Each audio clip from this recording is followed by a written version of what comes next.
think I already did a video about my gorilla pods and my tripods and my grips for the camera. So I'm gonna show you 4 of them for now. Yeah, I think I don't know if I'm gonna make a video later on, I think, if I'd have the time. But yeah, this was my first one. I got this from Gumtree, Australia, and yeah, I got it used. This one here, this is mine, and it's big. I use it on the 1DX, and it's a perfect match for the 1DX. This 1DX is a big camera.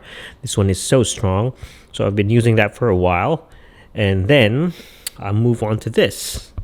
So this is the Zero E. It's a tabletop. I was using the A6500 with that one. It's really small. It's compact.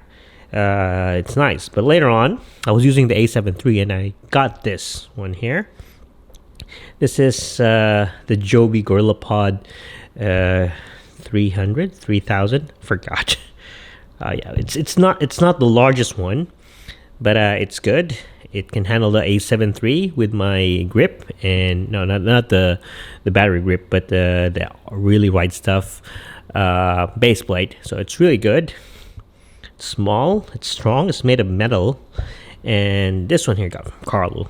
I'm just borrowing this. This is the grip for Sony, the A6500. It's not focusing. There you go.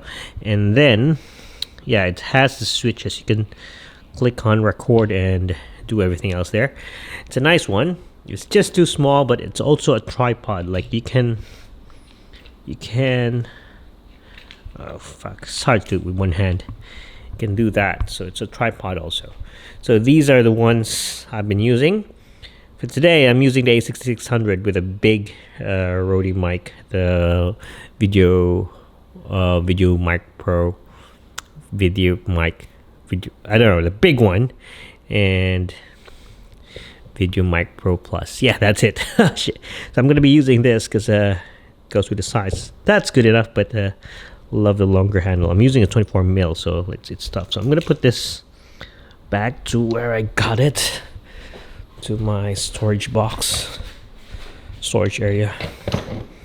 I even have the Crane M2. I can use this with the A6600 also. But yeah, that's it. So this one for today. Okay, I'm gonna try to prepare something to eat. I'm really hungry right now.